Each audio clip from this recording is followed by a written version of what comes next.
자, 122번 다시 살펴보겠습니다. 122번부터는 12단원 제2차 세계대전 전후 처리와 냉전체제 파트예요. 여기는 크게 세 가지 주제가 나와요. 첫 번째는 일본의 전후 처리. 2차 세계대전 이후 일본을 어떻게 처리할 것인지에 대한 문제가 많이 나옵니다. 역시 가장 많이 나오는 건 샌프란시스코 강화 조약이고요. 이외에 평화헌법이나 도쿄 재판 관련 내용도 출제됩니다. 그리고 두 번째는 동아시아 냉전. 2차 세계대전이 끝난 이후에 미국과 소련이 사이가 굉장히 나빠지죠. 그걸 냉전체제라고 하는데 동아시아에서도 냉전체제가 같이 전개돼요. 그래서 당시에 이 냉전이 전개되는 속에서 동아시아 전쟁들, 국공내전, 베트남 전쟁 이런 게 주로 출제됩니다. 그리고 마지막 동아시아 수교 과정.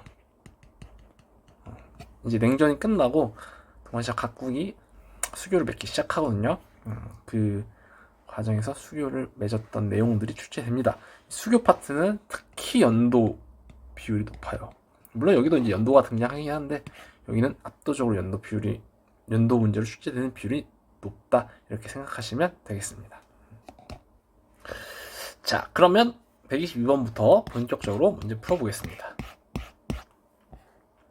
가나나 시기 사이에 있었던 사실로 옳은 것은 도쿄만에 들어온 미주리호에서 일본 대표가 항복문서에 정식 서명했대요. 일본이 항복했죠. 이로부터 일본은 천황이 통치해서 연합군 메가더 장군 관할로 바뀐다. 2차 세계대전에서 항복한 걸 알 수 있겠죠? 2차 세계대전에 항복한 이후에 일본의 연합국 최고사령부가 들어섰죠. 여기 나오네요. 연합국 최고사령부의 통치를 받게 되었다. 그래서 1945년입니다. 참고로 연합국 최고사령부는 45년부터 52년까지 일본에서 존재했어요. 이거 아직 연합국 최고사령부를 수능에서 물어본 적은 없는데 이것도 굉장히 출제할 만하거든요. 그래서 한번 연도랑 연합국 최고사령부의 개혁정책 같은 것도 정리해두면 좋을 것 같아요. 자, 역사적인 조인식이 드디어 진행되었대요. 예상대로 소련 등 3국 대표 의석은 비어있었다. 소련이 빠져있죠. 그리고 각국 국기 사이 전일까지 없었던 일장기가 걸려있었대요. 일장기를 다시 세운 거겠죠? 그동안 없었는데. 게다가 샌프란시스코에서 거행된 조인식이네요. 샌프란시스코에서 일본 일장기가 다시 걸려지는 상황인데 여기 소련 등 동료 국가들이 불참을 했네요. 샌프란시스코 강화 조약이죠. 이게 1951년 죄송합니다.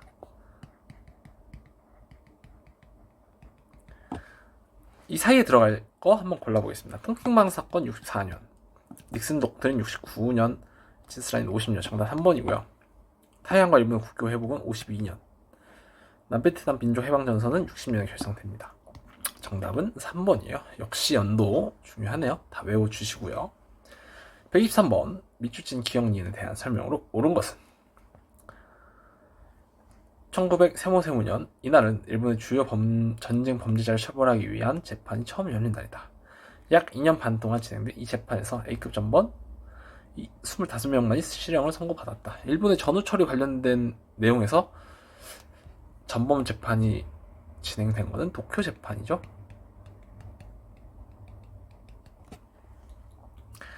1904년 이날은 6개월 전에 제정된 헌법이 시행된 날이래요.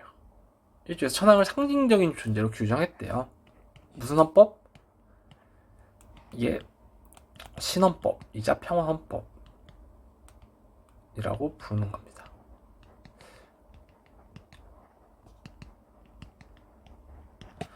자, 그러면 이 기억니인에 대한 설명으로 옳은 것은 미드웨이 해전 발발의 배경은 진주만 공습이죠. 틀렸고. 워싱턴 체제가 성립되는 건 워싱턴 회의겠죠. 틀렸고. 포츠담 선언 발표.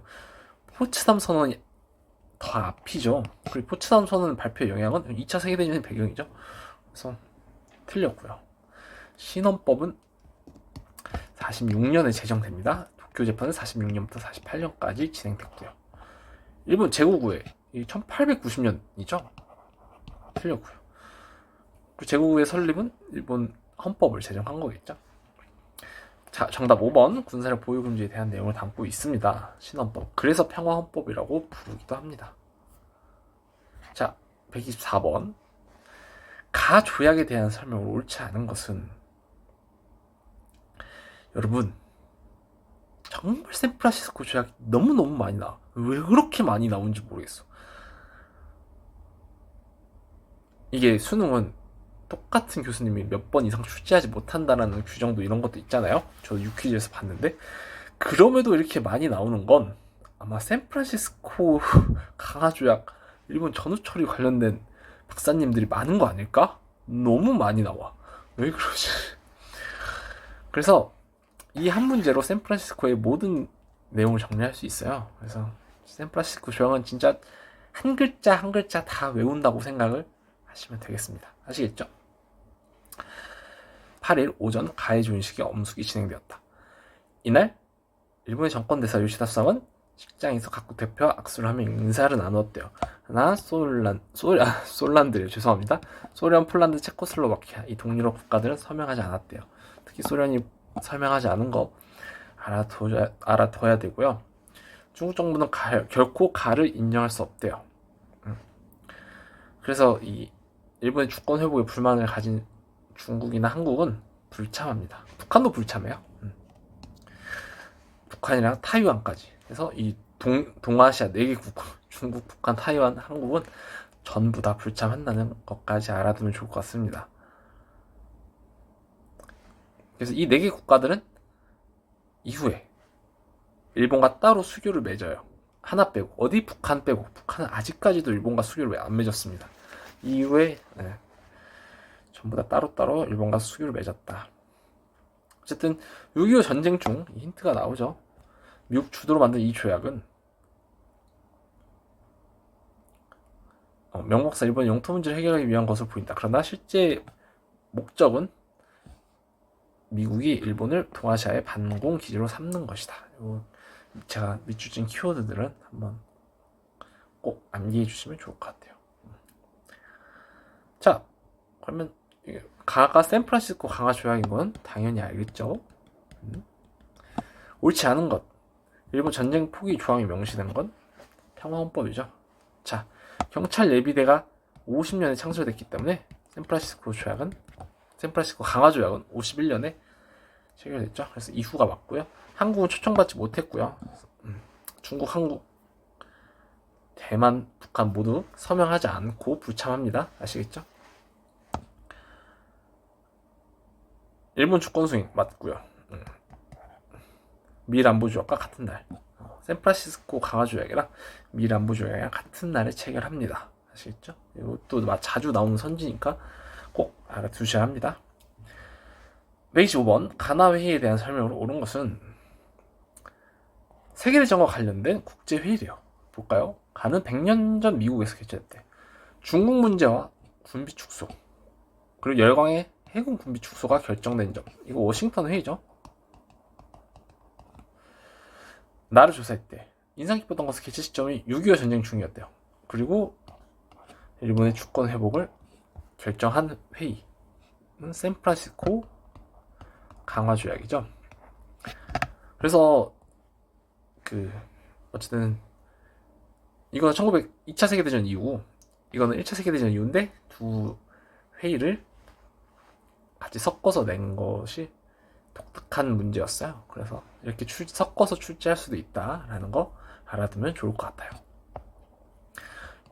베르사유 조약 책 1부에 개최됐고요. 얘는 21년부터 22년이고 19년부터 20년이죠. 오사운동이 일어난 데 영향을 끼친 건 파리 강화 회의고요. 샌프란시스코는 한국과 중국의 참여를 배제했고 평화헌법은 샌프란시스코 강화 조약 이전에 만들어지죠. 그래서 리을은 틀렸습니다. 정답 2번. 126번 가나 발표 시기 사이에 있었던 사실로 옳은 것은 새해 첫날을 맞이한 지금 일본이 불안하게 생각하고 있는 문제들이 있대요. 몇 달 전 중국에 새로운 국가가 수립되고 중국이 공산주의 지배하에 들어갔대요. 중국의 공산주의 국가가 수립된 건 하나밖에 없죠. 중화인민공화국입니다. 이게 1949년에 수립이 돼요. 근데 그게 작년인데 몇 달 전 중국의 중화인민공화국이 수립된 이후 맞이한 새해 첫날이잖아. 그러면 이건 1950년 1월 1일인 걸 알 수 있죠. 오케이? 오케이? 문제를 통해서 그 사료를 통해서 중화인민공화국 수립이 몇 달 전인데 지금은 중화인민공화국이 수립된 이후의 새해 첫날이니까 1950년 1월 1일인 걸 알 수 있습니다. 중화인민공화국 49년에 수립됐으니까. 그 다음 북이 17도선을 기준으로 프랑스 군대와 베트남 민주공화국 군대는 각각 남북으로 철수한다. 이거는 제네바 협정이죠. 1954년입니다. 이 사이 시기에 들어갈 걸로 오는 것은 경찰 예비대는 50년에 창설됐는데 1월 1일보단 이후겠죠. 정답이 1번이에요. 아시겠죠? 이거는 같은 연도더라도 저 새해 첫날을 깔았기 때문에 이게 경찰 예비대가 언제 창설됐는지 몇 월에 창설됐는지 모르지만 1월 1일에 창설되진 않았을 거 아니야. 그리고 1월 1일이더라도 같은 날에 포함이 되죠. 그래서 상관없습니다. 괜찮고요. 정 헷갈린다면 나머지 선지 걸러도 돼요. 남베트남 민족 해방전선 60년, 국동국제군사재판 개최는 46년, 미군정 시행된 건 45년부터 48년까지. 국민당과 공산당이 미국 중재로 평화협상을 벌인 건 국共내전 직전 45년입니다. 그래서 선지의 연도들은 꼭 알아야 돼요. 아시겠죠? 127번 기억니은 전쟁에 대한 설명을 옳은 것은 독일, 이탈리아, 일본 등 파시즘 국가의 패전 이후 미국은 막대한 생산력을 바탕으로 시장 확대를 도모하고 있다. 미국의 지원을 받고 있는 장제스의 국민당에 대하여 중국 인민이 전개하고 있는 이번 전쟁은 실로 전 민족적인 성격을 띈다. 이거 국共내전이죠. 2차 세계대전 이후에 미국이 장제스의 국민당을 지원해서 중국 인민, 공산당 애들이랑 전쟁하는 것 국共내전입니다. 니은 전쟁. 전쟁의 미군 사령관 이번 전장에 대해 늘 낙관적인 견해를 표방했대요. 사이공 도심까지 들어온 상황이 발생하자 워싱턴 당국은 매우 큰 충격을 받았다. 구정 공세는 미군 의원들의 반전 기운을 더 고조시켰고 여론이 최악으로 치달았다. 베트남 전쟁이죠. 자, 기억 1번 유엔군의 개입으로 전세가 역전된 건 6.25 전쟁입니다. 제네바 회담이 개최되는 원인은 베트남 전쟁이죠. 특히 베트남 전쟁 중에서 프랑스랑 베트남이 전쟁한 거 있어요. 그걸 베트남 독립전쟁이라고 하는데 그게 제네바 회담 개최 원인이 되죠. 미국과 협의하에 소련이 참전하였다. 이거 2차 세계대전이고요. 태평양 전쟁 말에 소련이 참전했죠. 파리 평화협정으로 미국이 철수한 건 베트남 전쟁입니다. 한국 정부가 군대를 파견한 건 베트남 전쟁이요. 국共내전에는 파견하지 않았습니다. 아시겠죠? 이렇게 127번 마무리하고 128번 보겠습니다. 다음 회로록이 작성된 시기를 연표해서 옳게 고른 것은 미국은 전쟁이 일어나는 것을 원치 않고 자신들이 우리 베트남에서 중립을 지키고 있다고 말한다. 하지만 우리나라에 보낼 군대를 수송할 배를 빌려주는 등 독립을 이룬 우리를 인정하지 않는 프랑스를 돕고 있다. 미국은 베트남 및 동남아시아에서의 이익을 놓고 영국, 프랑스와 경쟁하고 싶어한다. 그러나 결국 미국은 그들과 협력하여 소련을 포위하는 동맹을 맺고자 하기 때문에 동남아시아에서 약간의 이익을 포기할 용의도 있다고 본다. 자, 미국이랑 베트남이랑 대립하는 것처럼 보이지만 그러면 학생들이 그냥 베트남 전쟁으로 찍어버려요. 안 되고 이 베트남 전쟁 중에서 이게 베트남 독립 전쟁인 걸 알아야 돼.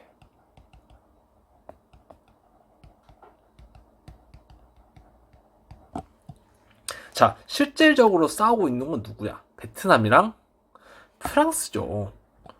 봐봐. 미국이 지금 베트남이랑 싸우는 게 아니라 미국이 독립을 이룬 우리 베트남을 인정하지 않는 프랑스를 돕고 있는 거죠. 그럼 실질적으로 베트남이랑 누구랑 싸우는 거야? 프랑스랑 싸우는 거야. 게다가 이 베트남 독립전쟁의 배경은 당시 1940년부터 베트남이 일본 식민지로 들어갑니다. 그 전까지는 프랑스 식민지였어요. 근데 다시 이제 45년에 일본이 패전하니까 베트남이 일본으로부터 독립을 합니다. 근데 이때 프랑스가 일본 이전에 우리가 프랑스 입장에서 베트남을 식민지배 했으니까 베트남의 독립을 인정할 수 없다. 이렇게 태클 걸고 들어오는 거예요. 그래서 이제 베트남과 프랑스가 전쟁을 하는 거죠. 결국 독립을 이룬 우리를 인정하지 않는 프랑스와 베트남이 싸운 건 베트남 독립전쟁의 배경입니다. 그래서 이 문장을 가지고 베트남 독립전쟁인 걸 알았어야 돼요. 자, 다시 독립을 이룬 우리를 인정하지 않는 프랑스라는 문장에서 베트남 독립전쟁의 배경인 걸 알았어야 했고요. 대충 보고 미국이랑 베트남이랑 싸우는 것 같지만 미국이 프랑스를 돕고 있다는 문장에서 이게 진정 베트남과 프랑스가 싸우고 있다는 걸 파악했어야 됩니다. 이 두 가지를 파악했어야 돼요. 아시겠죠? 그렇게 해서 이게 베트남 독립전쟁임을 확인할 수 있습니다. 연도도 알아야 되죠. 46년부터 54년까지입니다. 오케이? 베트남 침공 40년이고요. 대일전 참전이 45년. 베트남 공화국은 55년에 수립됐고 남베트남의 민족해방전선이 60년, 통키마 사건이 64년, 닉슨 독트린이 69년에 발표됐죠. 딱 2번에 들어가죠. 그래서 이렇게 하면 됩니다. 이 문제 어려웠던 문제예요. 대다수의 학생들이 그냥 베트남 전쟁 이후에 미국과 베트남이 싸운 베트남 전쟁으로 찍어버려서 많이 그러니까 3번이나 4번에 많이 찍었겠죠. 그렇기 때문에 키워드를 잘 파악해서 어떤 전쟁인지 확실하게 잡는 것이 중요한 문제였다. 이렇게 볼 수 있겠습니다. 129번 가나 시기 사이에 동아시아에서 있었던 사실로 옳은 것은 베트남 통일을 위해 2년 내 총선거 실시가 결정되었대요. 이게 언제예요? 이게 제네바 협정이죠? 근데 되었대. 일단은 제네바 협정이야. 우리가 아는 것 중에. 근데 미국의 지원을 받은 응호 등심은 바오다이를 축출하기 위해 공화제와 군주제 중 하나를 선택하는 국민투표를 실시했다. 약 98%의 압도적인 지지를 얻어 공화제가 결정되었다. 오든지엠은 3.2 공화국 수립을 선포했다. 자, 이것도 중요해요. 사료 독해가 중요합니다. 제네바 협정이 결정되었는데, 그리고 총선거 실시가 결정됐어. 제네바 협정을 통해서. 근데 미국의 지원을 받은 응원 딘지엠 누군지 몰라요. 그냥 베트남 사람이겠지. 베트남 사람이 미국의 지원을 받고 국민투표를 해서 공화국 수립을 선포했대. 뭐예요? 이 베트남 공화국 수립이죠.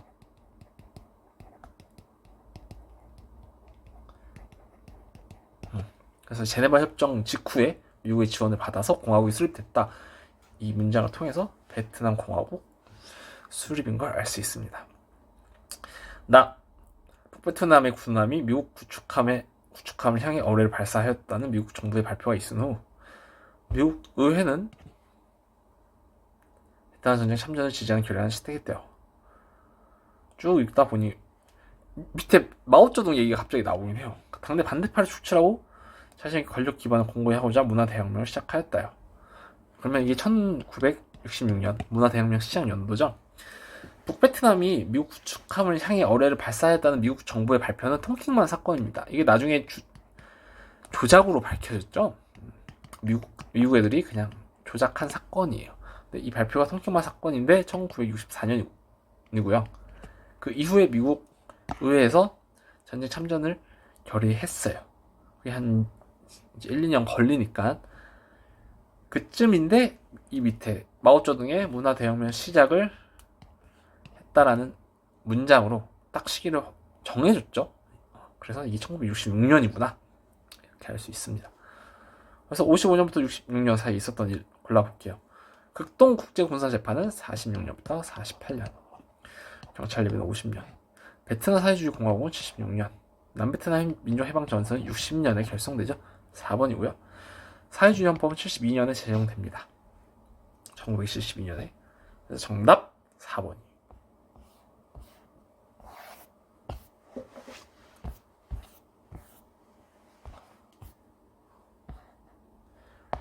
(130번) 가나 협정에 대한 설명으로 옳은 것만을 보기에서 고른 것은 북이 17도선을 경계로 베트남 민주공화국은 그 이북으로, 프랑스군이 그 이남으로 이동한다. 제네바 협정입니다.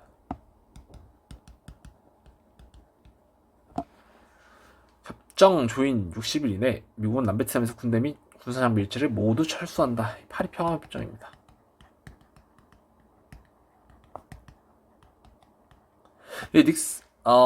닉슨 독트린이랑 파리 평화협정이랑 은근 헷갈릴 수 있어요. 그래서 파리 평화협정에는 모두 철수한다라는 표현이 들어가고요. 닉슨 독트린은 단계적으로 철수한다는 표현이 들어갑니다. 그리고 닉슨 독트린에 또 다른 표현이 하나 들어가죠. 아시아 방위는 아시아 스스로 해야 된다. 그래서 닉슨 독트린은 그 두 가지 키워드로 잡으면 됩니다. 그래서 파리 평화협정이랑 꼭 구분해서 은근 사료에 나오면 헷갈릴 수 있어요. 아시겠죠? 54년, 73년이죠. 통키만 사건은 64년이기 때문에 틀렸고요. 통일을 위한 총선거 실시 합의한 게 제네바 협정. 닉슨 독트린 영향으로 체결된 게 파리 평화협정이죠. 닉슨 독트린은 69년이니까. 남베트남 민주해방단체는 60년에 결성됐기 때문에 해당이 되지 않습니다. 정답 3번. 베트남 전쟁도 여러 가지로 많이 나옵니다. 그 중에 어려운 건 역시 연도다. 이번 6월 모의고사에도 베트남 전쟁 연도로 어렵게 나왔죠. 그래서 순서 꼭 잘 잡아주시면 좋을 것 같아요.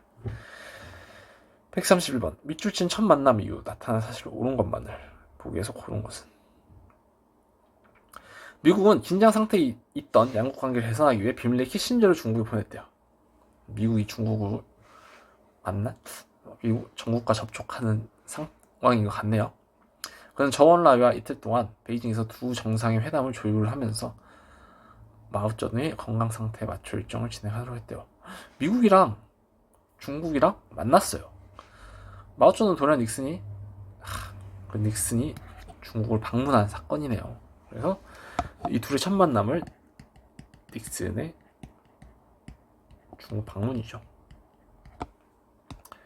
1972년입니다. 이후 사건을 골라야 돼요. 한일 기본조약은 65년, 중일 공동성명은 72년, 배민공은 45년, 미군 베트남 전면 철수는 파리 평화협정, 전면 철수라는 표현 나오죠. 73년. 정답 4번입니다. 그 닉슨의 중국 방문 이후에 미중 공동 성명이 발표됐고요. 그 이후에 중일 공동 성명이 발표돼요. 그래서 이 닉슨 중국 방문부터 중일 공동 성명까지 선후 관계는 좀 알아두면 좋을 것 같습니다. 아시겠죠? 여러분 현대사 하면서 느낀 거 있죠? 5단원 들어 12단원인가? 전체 5단원, 소단원 12단원부터는 어떤 점이 느껴지나요? 연도 팍 나오는 게 느껴지죠? 연도가 대부분입니다. 그래서 연도 꼭 암기해 주셔야 돼요. 아시겠죠? 132번. 가나에 대한 설명을 옳은 것은 중일 양국은 오늘부터 그동안 비정상적인 관계 종집을 찍었대요. 그리고 중국은 그동안 입은 손해가 컸음에도 불구하고 오항에 따라 중화인민공화국 정부가 배상을 포기했대. 그래서 이거에 대해 우리는 정당한 평가해야 된대. 중국이 일본에 배상을 포기한 건 어떤 조약이에요? 중일 공동 성명입니다. 그래서 여러분 연도가 많이 나오지만 이 수교에 대한 기본적인 내용은 알고 있어야 돼요. 알겠죠? 1972년 미중 양국 오늘 국교를 수립한대요. 1979년이죠. 미중 수교가. 미중 수교. 얘네에 대한 설명 찾아보겠습니다. 한국과 중국 국교 수립은 1992년이기 때문에 영향을 줄 수 없어요. 한참 뒤에 있죠. 베트남 민주공화국은 45년에 수립됐고요. 닉슨 독트린이 발표된 이것도 69년이기 때문에 미중 수교보다 앞서 있죠. 미군이 베트남에서 전면 철수한 이후에 발표됐죠. 이게 1973년이기 때문에 연도상 맞고요. 중국이 국제연합 상임이사국이 되는 거. 이게 71년인가 그래요. 그래서 미중 수교와는 관계 없습니다. 아시겠죠? 자, 난 133번입니다. 여기서부터 이제 소단원 13단원 경제성장과 정치발전 단원이에요. 여기는 그냥 각국의 경제나 정치발전에 관한 내용이 주로 나오는데 여기는 역시 대부분 연도로 출제됩니다. 그래서 꼭 연도 암기해 주셔야 돼요. 아시겠죠? 제발 부탁드립니다. 여러분. 여러분, 우리에게 이제 시간이 많이 남지 않았어요. 이제 9월 모의고사 한 달 남았죠? 그러면 수능까지 한 3달 반 남은 거네요? 시간이 너무 없죠? 선생님, 이때쯤 꼭 하는 소리 있어요. 재수하면 안 되나요? 여러분, 그냥 오래 가세요. 지금 열심히 하면 그래도 사탐은 무조건 1등급 받을 수 있고 국영수는 한 등급씩 올릴 수 있습니다. 여러분, 내년에 한다고 달라질 것 같아요? 재수학에서 성공하기가 정말 힘들대요, 여러분. 그리고 재수 1년 그 고통스러운 기간 1년간 공부를 또 해야 되고 그거 해서 성공 보장이 없고 그리고 세계사 동아시아사는 내년이 마지막이죠. 여러분, 내년 지나면 이제 과학 봐야 됩니다. 근데 이런 상황에서 굳이 재수하는 건 나는 너무 별로인 것 같아요. 그러니까 제발 우리 올해 남은 기간 딱 열심히 해서 원하는 곳 갈 수 있도록 합시다. 뭐 세계사 동아시아사는 제가 여러분 필요한 거 있으면 다 도와드릴게요. 아시겠죠? 그러니까 재수 생각하지 말고 열심히 해봅시다. 자, 133번. 미추진 이 체제가 유지된 시기에 동아시아에서 있었던 사실로 옳은 것은 일본의 자유당과 민주당이 자민당을 통합하면서 등장한 이 체제래요. 자민당이 정권을 장악하고 사회당이 견제하는 이 체제가 38년간 지속됐어. 네, 경제 침체와 부정부패로 비자민당 연립 정권이 수립되면서 이 체제는 막을 내렸어요. 이게 55년 체제죠. 그래서 이 문제가 55년 체제에 대한 개념을 잘 담고 있기 때문에 이거 선별했어요. 그러니까 이 문제로 55년 체제에 대한 개념 한번 정리해주면 좋을 것 같아요. 55년부터 93년까지죠. 자, 이 시기에 있어서 사실 옳은 것은 금광산 관광사업은 98년에 시작합니다. 경제특구가 설치된 건 78년 이후고요. 정답 2번이네. 세계무역기구에 중국이 가입한 건 2001년이에요. 자, 경찰 예비계가 창시된 건 1950년. 신헌법은 46년에 제정됐습니다. 오케이? 가나 시기 사이에 동아시아에서 있었던 사실로 옳은 것은 6차 전당대회에서 자본주의적인 기업과 외국 투자 유치의 필요성을 인정한 쇄신 정책 뭐죠? 베트남에서 실시했네요. 도이머니 정책이죠. 1986년이고요.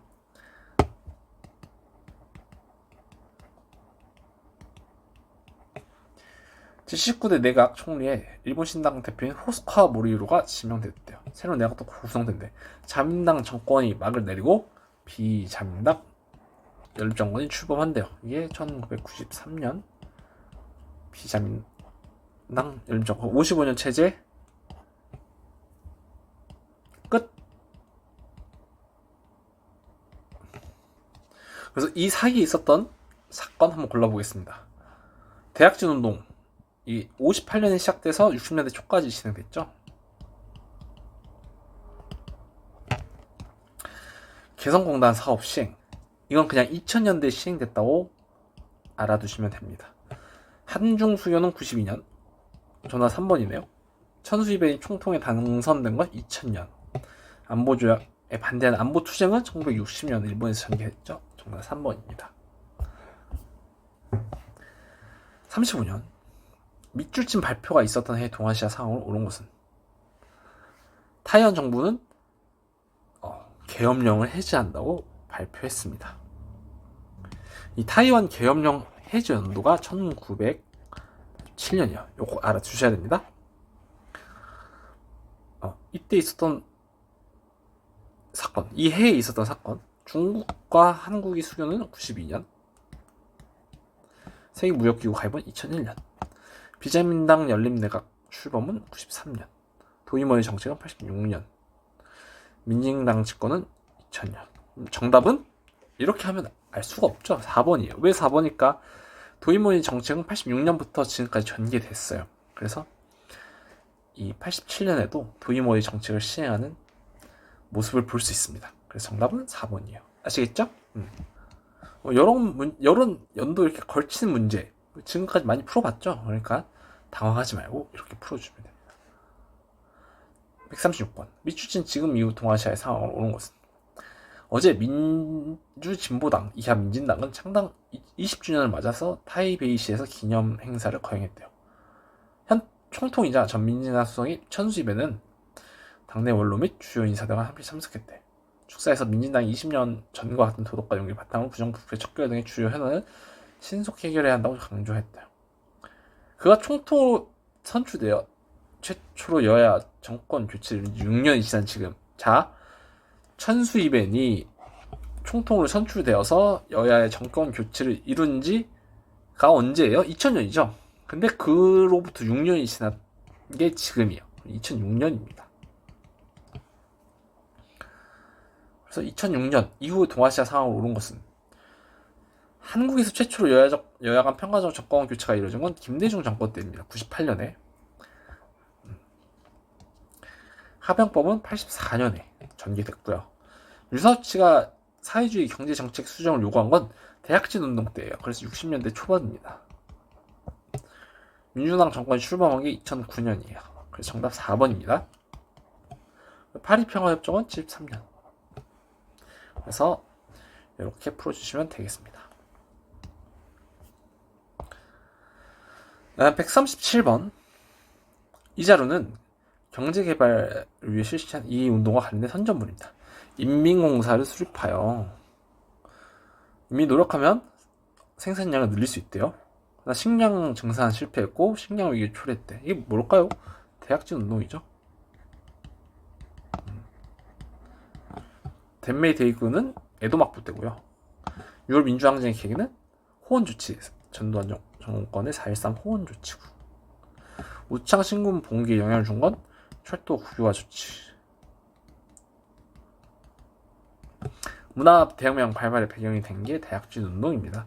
이것 때문에 마오쩌둥이 실각하면서 문화대혁명을 일으켰죠. 미일 안보조약은 1950년, 대약진 운동은 58년부터 60년대 초입니다. 그럼 바로 이어서 138번. 가사건에 대한 탐구활동을 가장 적절한 것은 대약진 운동이 실패하고, 자, 바로 나왔죠. 자본주의 사상과 문화에 대한 투쟁이 가속화됐대요. 마오쩌둥은 당시 마오쩌둥이 주도했죠. 당시 계급 정세 및 당과 국가의 정치 상황을 완전히 잘못 판단하고 가해를 전개했어. 이로 인해 발생한 10년 동안, 딱 10년 동안 내라는 당 국가 인민의 심각한 좌절을 겪고 손해를 보게 된 쓰라린 교훈을 남겼대요. 문화 대혁명이죠.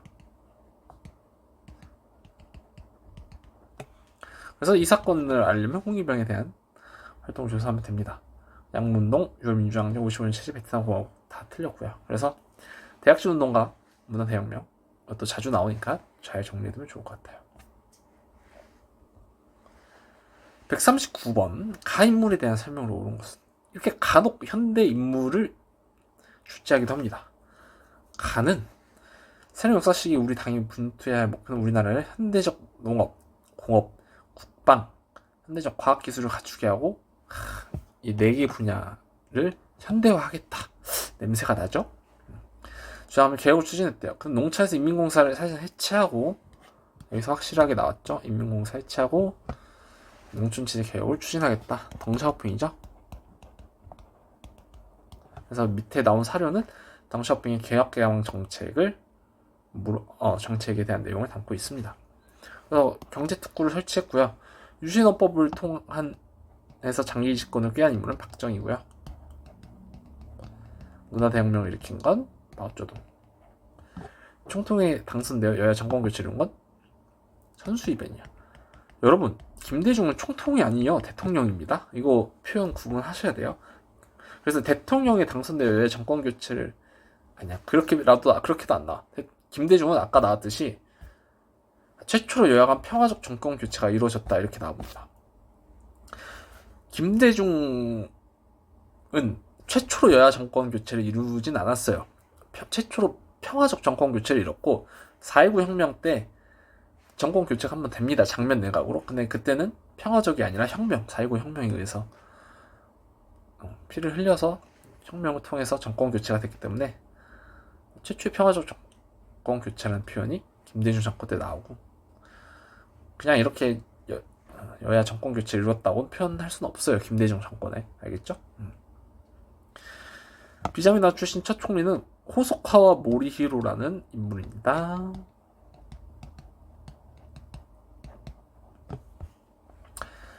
자, 140번. 미 출신 10년 동안 시기에 동아시아에서 있었던 사실을 옳은 것은?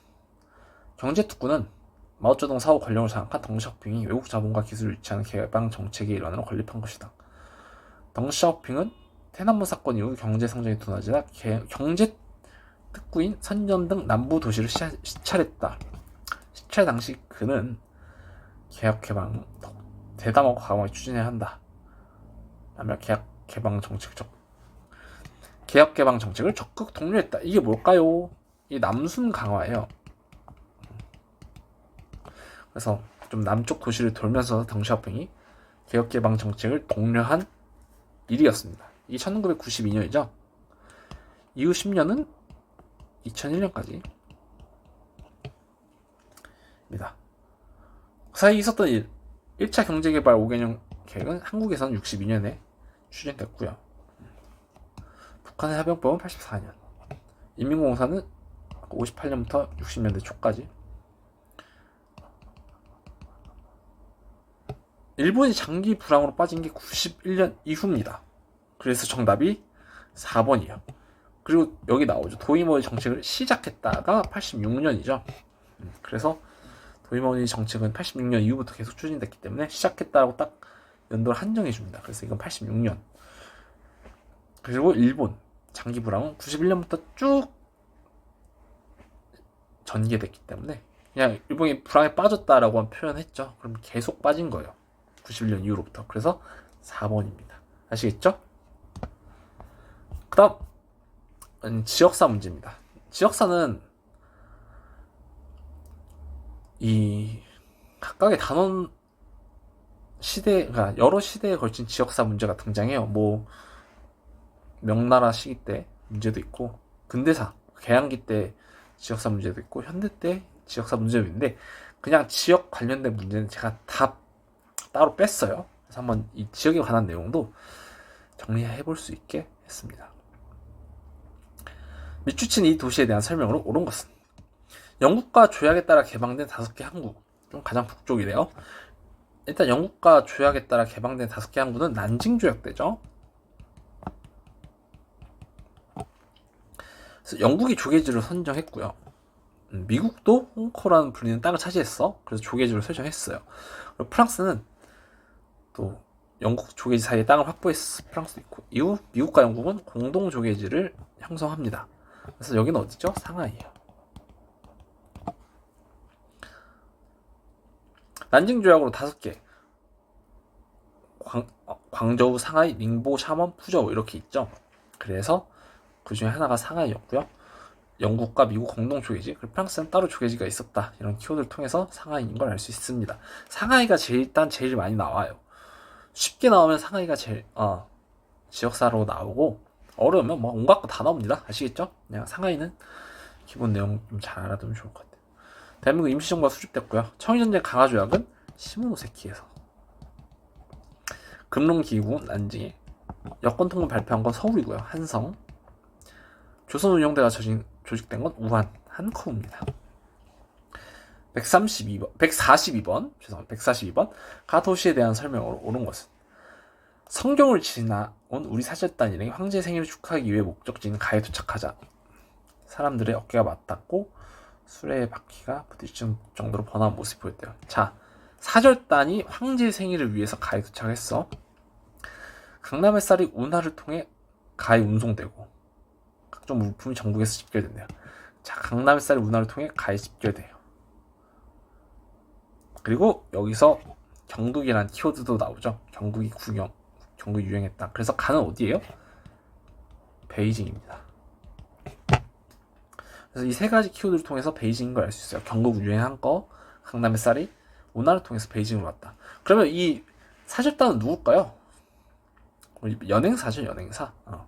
그래서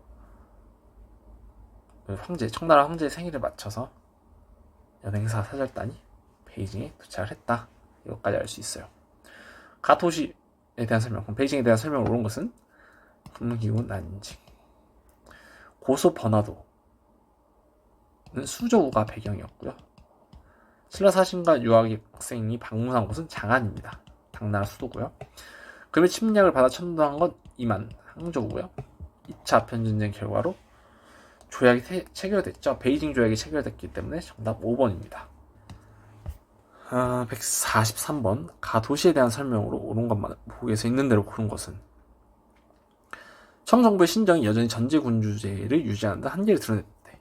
이때 순원이 중국 동맹의 이념 순원의 중국 동맹의 이념이 확산되고 있었대요. 게다가 청정부의 철도 국유화 조치에 항거하는 운동이 스촨 지역을 중심으로 해왔대. 이런 혼란 속에서 작년 10월 후베이성 우청에서 신군이 봉기했고 각성을 호응했대. 마침내 오늘 가에서 임시대총통에 취임한 순원이 중화민국 수립을 선포했대요. 중화민국의 수도가 난징이죠. 이 수립할 당시에 순원은 난징을 수도로 해왔습니다. 그래서 가는 난징이고요. 고소 번화도 배경은 수저우. 장제스가 국민정부의 수도를 삼은 건 난징이고 공행은 광저우에 설치됐어요. 정답 2번입니다. 144번 드디어 마지막 문제입니다. 여러분 고생했어요. 밑줄친 이 도시에 대한 설명으로 옳은 것은 이 도시는 밀소통상 조약의 명신에 가나가와 대신 개항된 곳이래요. 미국은 조약 위반이라고 했지만 일본은 이곳이 가나가 일부일 뿐만 아니라 수십미 항만으로 더 적합하다고 주장하면서 개항을 관철했대요. 일본 최대 무역항으로 성장한 이곳은 일본 최초 일행의 일간지 발행지이자 이와쿠라 사절단 출발지 이와쿠라 사절단이 출발한 항구이기도 했다. 밀소통상조약 가나가 대신 개항했고 일본 최초 일간지 발행했대요. 여기 어딜까요? 요코하마입니다.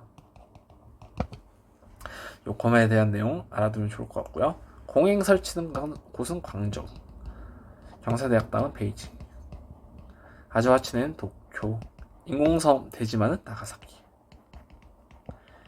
일본에서 최초로 철도가 개통됐죠. 요코하마랑 도쿄로 있는 철도가 최초로 개통되었습니다. 그래서 5번이고요. 자, 끝. 여러분 따라오느라 고생 많았고 다음 주에는 작년 기출문제 2025학년도 기출문제 전문항을 한번 살펴볼 겁니다.